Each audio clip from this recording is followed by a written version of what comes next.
Hello बच्चों आज के इस नए वीडियो में आप सभी लोगों का स्वागत है। कक्षा 10 के एनसीईआरटी मैथमेटिक्स में आज हम आपको प्रश्नावली वास्तविक संख्या जो है पहली प्रश्नावली इसका एग्जाम्पल नंबर 2 और 3 लगवाने वाले हैं और ये क्वेश्चन आपको बहुत ही अच्छे से समझ में आएगा। इसके पहले पार्ट में बेटा हमने आपको यूक्लिड विभाजन प्रमेयिका के बारे में पढ़ा दिया है और ये क्वेश्चन हमारा है ये यूक्लिड विभाजन प्रमेयिका के ऊपर ही आधारित है। तो क्वेश्चन को पढ़ लेते हैं बेटा। ये एग्जाम्पल नंबर 2 है, ध्यान दीजिएगा आप लोग। दर्शाइए कि प्रत्येक धनात्मक समपूर्णांक आपने पढ़ रखा है, प्रत्येक धनात्मक समपूर्णांक 2q के रूप का होता है और प्रत्येक धनात्मक विषमपूर्णांक 2q + 1 के रूप का होता है। ये आपको दिखाना है, जहां q जो है वो कोई पूर्णांक है। देखिए इस पूरी प्रश्नावली में इस तरह के 4 या 5 क्वेश्चन आपको मिलने वाले हैं, जिसमें से 2 तो एग्जाम्पल में दिया गया है और 2 या 3 क्वेश्चन प्रश्नावली में है और सभी क्वेश्चन एक ही जैसे होने वाले हैं। बस इसमें ये जो बात है धनात्मक समपूर्णांक और धनात्मक विषमपूर्णांक, यही बार बार आता रहेगा। धनात्मक विषमपूर्णांक, धनात्मक समपूर्णांक या केवल धनात्मक पूर्णांक की बात कर सकता है। तो बेटा हमने आपको पूर्णांक के बारे में बता दिया है, जल्दी से हम लोग पूर्णांक के बारे में जान लेते हैं। देखो जहाँ तक बात पूर्णांक की है तो पूर्णांक के बारे में हम लोगों ने पढ़ रखा है कि जो पूर्णांक हमारा है वो 0, 1, 2, 3, 4 एंड डॉट डॉट अनंत तक, और पीछे भी आप ले लो -1, -2, -3, -4 और कहाँ तक ले लो अनंत तक। अब इस पूर्णांक में बेटा अगर धनात्मक पूर्णांक की बात की जाए, धनात्मक पूर्णांक की, तो जो धनात्मक पूर्णांक हमारा है वो 1, 2, 3, 4 क्या है 1, 2, 3, 4, 5 और कहाँ तक अनंत तक। ठीक, अब जो धनात्मक पूर्णांक है इसको भी हम लोग 2 पार्ट में देखते हैं। इसमें हम लोग एक को बोल देते हैं समपूर्णांक, धनात्मक समपूर्णांक। तो समपूर्णांक कौन कौन से हुए, इसमें से जो सम है उसको आप ले लें। तो धनात्मक समपूर्णांक क्या होगा, 2 हो गया, 4 हो गया, 6 हो गया, 8 हो गया और ऐसे ही अनंत तक चलेगा। ठीक है बेटा। फिर धनात्मक समपूर्णांक के बाद हम लोग धनात्मक विषम पूर्णांक की बात करते हैं। विषम पूर्णांक की बात करेंगे तो अगर विषम पूर्णांक इसमें है तो 1, 2 तो आपका सम हो जाएगा, 3, 5, 7 और इस तरह से आप आगे बढ़ते जाओ। तो ये आपका विषम पूर्णांक हो गया धनात्मक, ये धनात्मक समपूर्णांक और ये धनात्मक पूर्णांक है। इन्हीं 3 चीज़ों को बार बार वो आपसे पूछेगा, धनात्मक पूर्णांक, समपूर्णांक और विषम पूर्णांक। जैसे आप यहाँ देख पा रहे हैं, यहाँ वो बात कर रहा है धनात्मक समपूर्णांक की और धनात्मक विषम पूर्णांक की। सम की भी बात कर रहा है और विषम की भी बात कर रहा है। ठीक बेटा। तो इस क्वेश्चन को हम लोग यूक्लिड विभाजन प्रमेयिका से सॉल्व करने वाले हैं। वो कभी कभी क्वेश्चन में यूक्लिड विभाजन प्रमेयिका से दर्शाइए लिख देगा और कभी कभी नहीं भी लिखेगा, तो भी आप जाने रहो कि आपको इस तरह के क्वेश्चन को यूक्लिड विभाजन प्रमेयिका से ही सॉल्व करना है। यूक्लिड विभाजन प्रमेयिका क्या है इसके बारे में जल्दी से हम लोग थोड़ा देख लेते हैं। वैसे तो मैंने आपको पहले वीडियो में बता दिया है, आप वहाँ देख लें तो ज़्यादा बेहतर होगा। क्या है यूक्लिड विभाजन प्रमेयिका। देखो यदि बात हम करें कि यदि 2 धनात्मक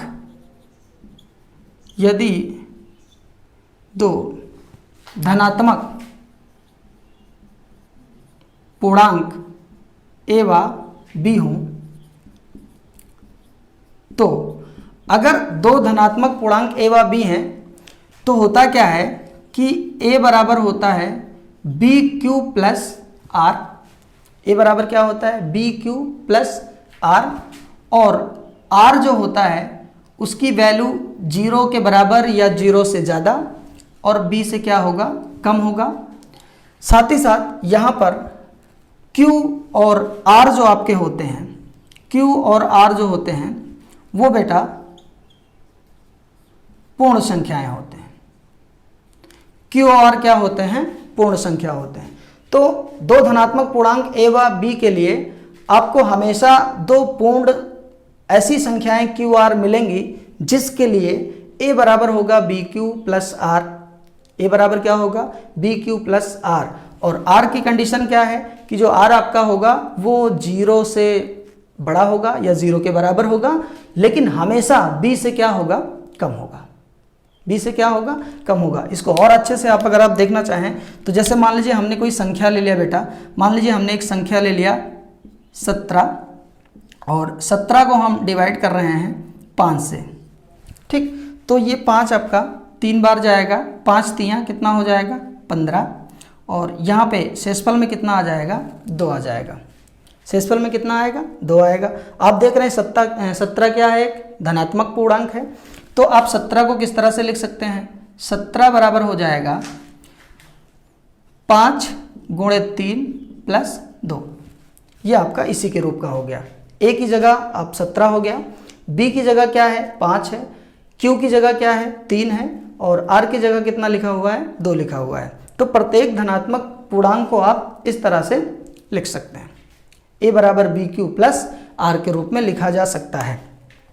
यहाँ पे आप जान लें कि 5 को हम लोग किससे लिख रहे हैं, इसमें b से, 17 को किससे लिख रहे हैं, a से, और 3 क्या है आपका q, और 2 क्या है, r है, ठीक। या अगर इसे आप कहें तो कह सकते हैं कि ये आपका क्या है, भाजक है, a क्या है आपका भाज्य है, और q क्या है बेटा, भागफल है, और r क्या है आपका शेषफल है। r क्या है, शेषफल है। तो ये इतनी चीज आप ध्यान में रखना, तो क्वेश्चन आपसे बहुत अच्छे से हो जाएगा, ठीक है। आप चाहें तो इसे नोट कर लें, अदरवाइज मैंने आपको फर्स्ट वीडियो में इसके बारे में और अच्छे से बता दिया है, ठीक।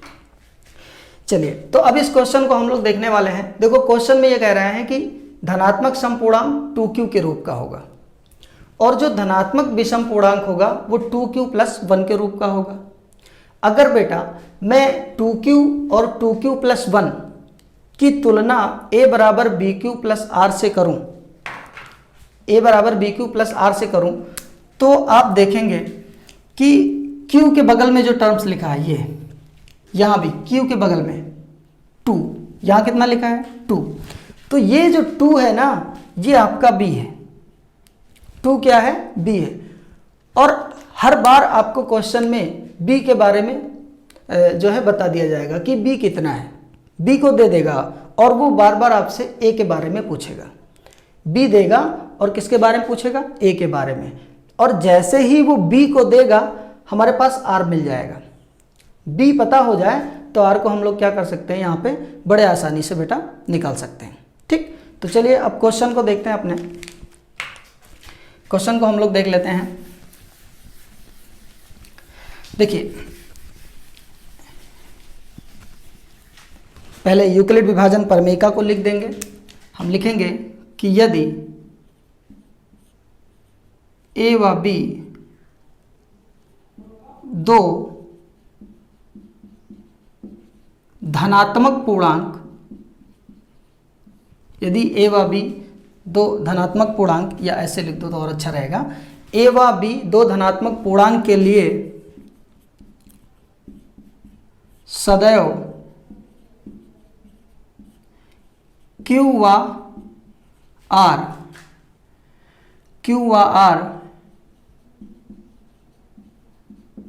विद्यमान होते हैं। हमेशा क्यू आर विद्यमान रहेंगे। और क्यू आर कैसे होने चाहिए, ये पूर्ण संख्या। कैसी संख्या होगी, पूर्ण संख्या होते हैं कि a बराबर आप लिख सकते हैं पी क्यू प्लस आर, और जहाँ पर r की बात की जाए तो ये b से कम होगा और 0 से ज़्यादा या 0 के बराबर होगा, ठीक बेटा। अब देखो एक क्वेश्चन की अगर बात करें 2q और 2q प्लस 1, तो यहाँ से देखो b की वैल्यू हमारे पास कितनी है, 2, फी की वैल्यू कितनी दी हुई है 2। तो जब b बराबर 2q हो जाएगा तो उसके लिए a बराबर क्या मिलेगा, v की जगह मैंने लिख दिया 2q प्लस r, और r की बात करें अगर तो ये 0 के बराबर या 0 से ज़्यादा, लेकिन अब b की जगह कितना लिखना है आपको 2, b की जगह कितना लिखना है आपको 2, ये 2 से कम होगा। ठीक बेटा, तो r की कितनी वैल्यू मिल जाएगी यहाँ पे, r की देखो r की कितनी वैल्यू मिलेगी, r की जो वैल्यू होगी देखो r में 0, 1, ये 2 वैल्यू आपको मिलेगी 0 और 1। कैसे, देखिए बेटा अगर इस तरह से लिखा हुआ है कि r लेस देन 2 और ग्रेटर देन इक्वल टू 0, तो इसमें क्या करना होता है कि r के वो सारे वैल्यू आपको लिखना है जो 0 के बराबर हो, 0 से ज़्यादा हो, लेकिन 2 से क्या हो, कम हो। तो यहाँ पे अगर आप लिखें 1 लिख दिया हमने, 0 लिख दिया, 1 लिख दिया, 2 लिख दिया, लेकिन देखो 2 तो लेना नहीं है, 2 से कम, तो 2 से कम कितना आएगा 1 ही आएगा, 2 से कम कितना आएगा 1, तो 0 और 1 जो है वो r की वैल्यू हो गई। तो r की वैल्यू हमारे पास कितनी आ गई 0 और 1 आ गई। ठीक, अब यहाँ पे यदि मैं r बराबर क्या ले लूँ 0, यदि मैं r बराबर 0 ले लूँ तो हमें a बराबर कितना मिलेगा, a बराबर मिलेगा 2q, प्लस में 0 आएगा, 0 का कोई मतलब नहीं, तो a बराबर कितना मिला 2q मिला, a बराबर कितना मिल गया 2q मिल गया। और दूसरा केस मैं कहूँ कि यदि r बराबर 1 ले लिया जाए, यदि r बराबर क्या ले लूँ 1 ले लूँ, तब a बराबर क्या होगा, तब a बराबर होगा 2q प्लस 1, a बराबर कितना होगा 2q प्लस 1। अब हमको देखना है बेटा कि सम कौन सा है और विषम कौन सा है। अगर b बराबर 2 होगा तो हमें a कितना मिलेगा, एक 2q मिलेगा और एक a बराबर 2q प्लस 1 मिलेगा, इसके अलावा और कुछ नहीं मिलने वाला, क्योंकि r की वैल्यू केवल कितनी है 0 और 1 है। b जितना ही ज़्यादा होगा, b जितना ज़्यादा होगा r की वैल्यू उतनी ज़्यादा आएगी, और उसी हिसाब से आपके केसेस बनते चले जाएंगे। यहाँ एक केस 2 केस है, क्योंकि r की कितनी वैल्यू 2, अगर r की वैल्यू 2 से ज़्यादा हो जाती, 0, 1, 2, 3, 4 ऐसे हो जाती, तो केसेस की संख्या क्या होती, बढ़ती चली जाती, तो a की जो संख्या है वो बढ़ती। तो यहाँ पे अब हमको देखना है कि कौन सी संख्या सम है और कौन सी संख्या बेटा विषम है। तो ये देखिए लिखा हुआ है 2q, ये कितना लिखा है 2q लिखा है। अगर 2q की बात की जाए, यहाँ अलग हम समझ लेते हैं, अगर 2q की बात करें, a बराबर लिखा हुआ है 2q, कोई भी संख्या है जो ऐसे लिखी हुई है 2q के रूप में, और अगर आप इसको 2 से भाग करना चाहें तो क्या है, पूरा पूरा भाग हो जाएगा, जी बिल्कुल भाग हो जाएगा। 2q के रूप का अगर कोई चीज़ लिखा है तो ये भाग हो जाएगा। तो चूंकि यहाँ पर जो a है वो 2 से भाज्य है ना, लिखेंगे कि ये संख्या 2 से क्या है, भाज्य है, अतः समपूर्णांक है, धनात्मक कह दो, अतः ये क्या है समपूर्णांक है। तो प्रत्येक समपूर्णांक यहाँ किस रूप का होने वाला है, 2q के रूप का होगा। और इसकी अगर बात करें a बराबर 2q प्लस 1 की, तो ये जो 2q प्लस 1 लिखा हुआ बेटा, आप देखो इसे ध्यान से, 2q प्लस 1 अगर है, a बराबर क्या है 2q प्लस 1, अगर आप इसे 2 से भाग देने जाएं तो क्या भाग हो जाएगा पूरा पूरा, नहीं भाग होगा ना, ये 2 से भाग नहीं होगा। हाँ, अगर यहाँ पे 2 होता तो हो सकता था, तो मैं 2 को क्या कर लेता, कॉमन कर लेता, और ये हो जाता q प्लस 1/2, और 2 तब कट जाता, लेकिन 2 तो है नहीं, है कितना 1, इसका मतलब ये 2 से भाज्य नहीं है। तो हम लिख देंगे कि चूंकि ये 2 से अभाज्य है, भाज्य नहीं है, अभाज्य है, इसलिए ये क्या है विषम पूर्णांक है। और यही आपको दिखाना था कि जो विषम पूर्णांक है ना, जो विषम पूर्णांक है वो आपका 2q प्लस 1 के रूप का है, और जो सम पूर्णांक है वो आपका 2q के रूप का है। तो ये क्वेश्चन आपका सॉल्व हो गया। इस तरह के क्वेश्चन बोर्ड पेपर में ज़रूर पूछे जाते हैं, तो आप इसे अच्छे से समझ लें। इधर जो समझाया मैंने, ये पहले वीडियो या दूसरे वीडियो में समझा दिया है, इसको लिखने की ज़रूरत नहीं है। इसको लिखने की ज़रूरत नहीं है, बस आप इसको अच्छे से समझ लें और ये इसका पूरा सॉल्यूशन है। तो बहुत ही इंपॉर्टेंट है बेटा, आप इसको अच्छे से समझ लें।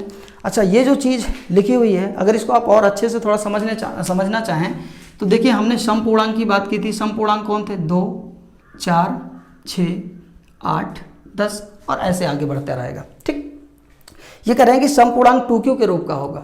समपूर्णांक क्या होगा? 2q के रूप का। तो अगर आप इसमें 2 ले लें, 4 ले लें, 6 ले लें तो भाग दीजिए। देखिए 2 से भाग दीजिए, 2 1 कम, क्योंकि b आपका कितना है? 2, तो 2 से भाग देंगे। 2 1 कम 2, 0। इसको 2 से भाग दीजिए, 2 दूनी 4, 0। इसको आप भाग दीजिए, 2 3 6, कितना है? 0। हर बार शेषफल आपका कितना मिल रहा है? सम वाले में 0। और ये क्या है? b है आपका, b।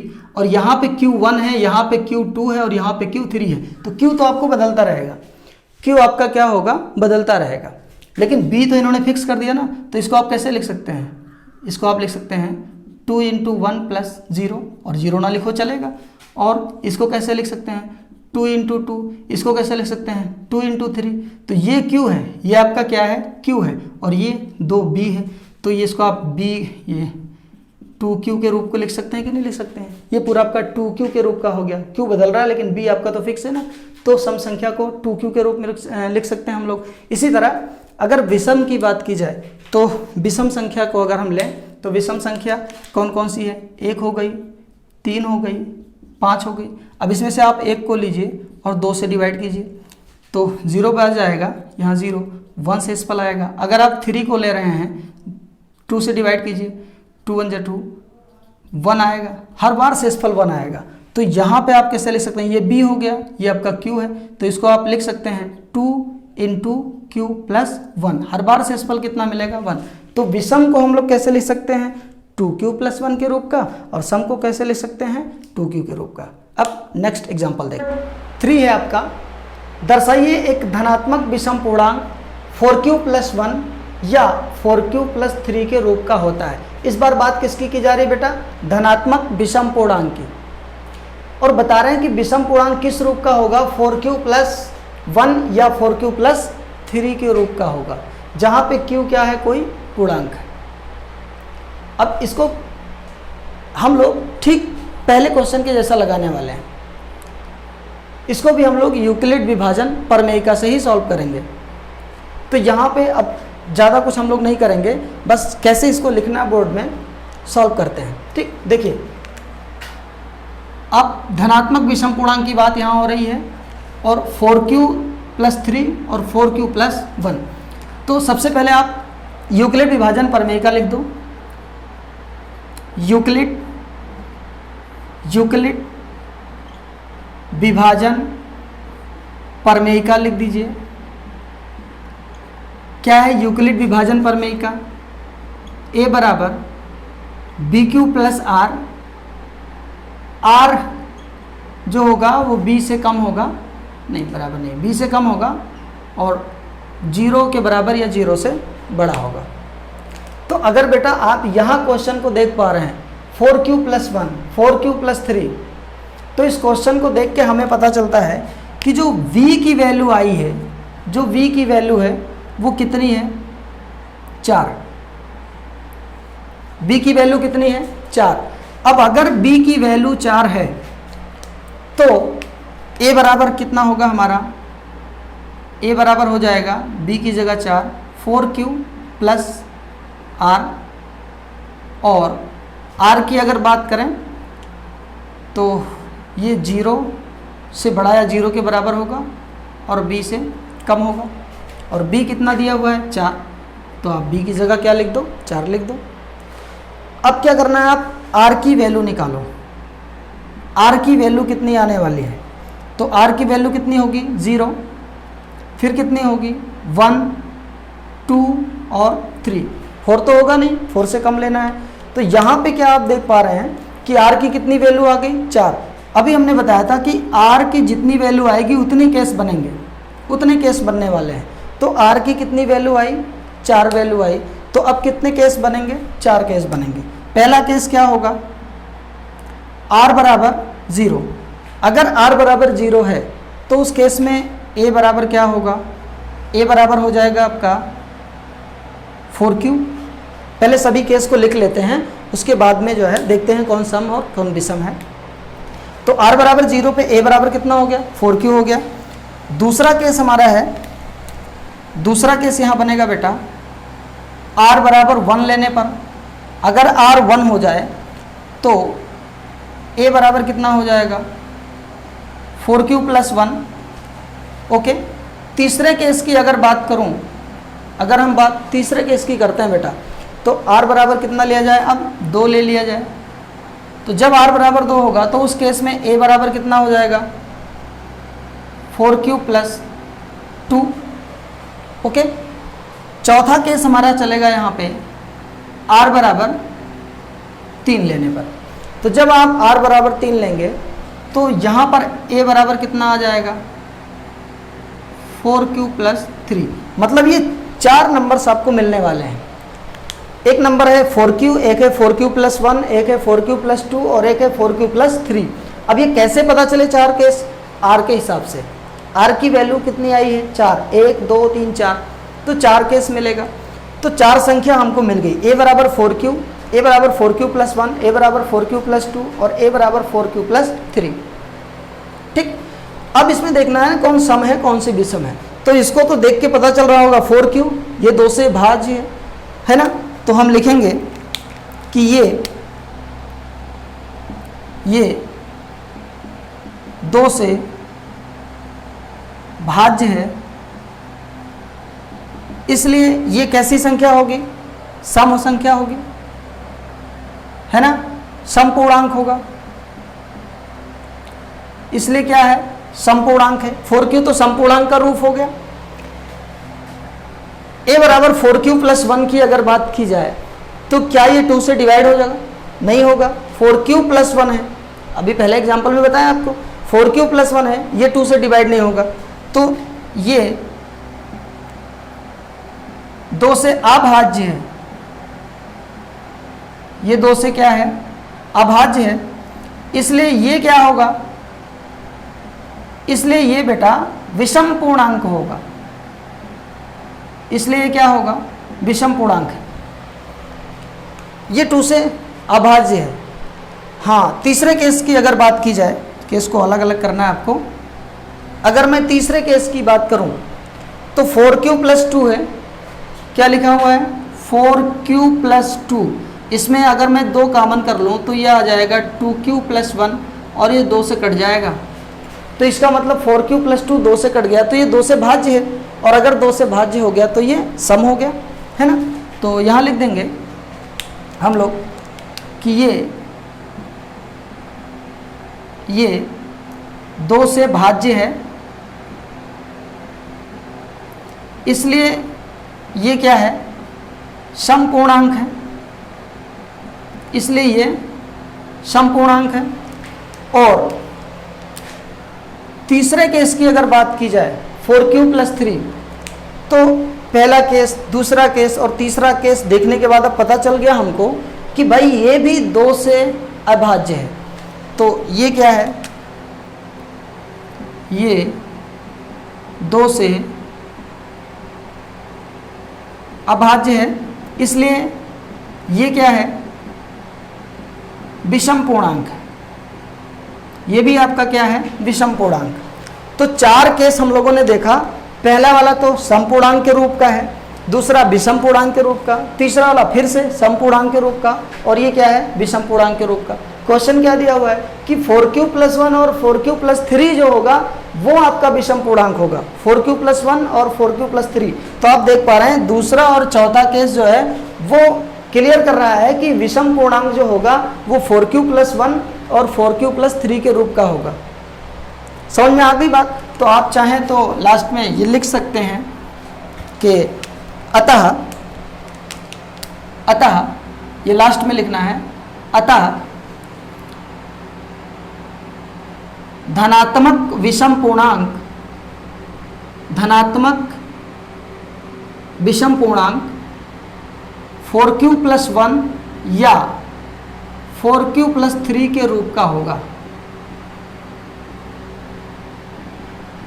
और बाकी जो 4q होगा या 4q प्लस 2 होगा, वो तो समपूर्णांक का हो जाएगा। अब इसी क्वेश्चन में वो ये भी दे सकते थे कि धनात्मक विषम पूर्णांक 4q प्लस 1 या 4q प्लस 3 तथा धनात्मक सम पूर्णांक 4q या 4q प्लस 2 के रूप का होता है, तो वो भी इसमें प्रूव्ड हो गया। बहरहाल यहाँ पर हमें केवल 2 से मतलब है, विषम पूर्णांक वाले से मतलब है, तो हमने विषम वाले के लिख दिया। ठीक, अब ये जो क्वेश्चन है हर बार कोई जरूरी नहीं कि q ही आए, इसमें बेटा इस तरह का भी क्वेश्चन हो सकता है, वो आपको 4q प्लस 1 की जगह इस तरह भी लिख सकता है 4m प्लस 1, और 4q प्लस 3 की जगह लिख सकता है 4m प्लस 3, m का रूप भी हो सकता है। तो आपको परेशान नहीं होना, अगर 4m प्लस 1 या 4m प्लस 3 लिख दिया तो परेशान बिल्कुल नहीं होना, सेम सोल्यूशन यही होगा, यही मिलेगा आपको। ओके बेटा, तो मुझे पूरा विश्वास है कि ये क्वेश्चन आपको अच्छे से समझ में आ गया होगा। अब नेक्स्ट वीडियो में हम इसी तरह के जो एक्सरसाइज के क्वेश्चन हैं वो देखेंगे। ओके बेटा।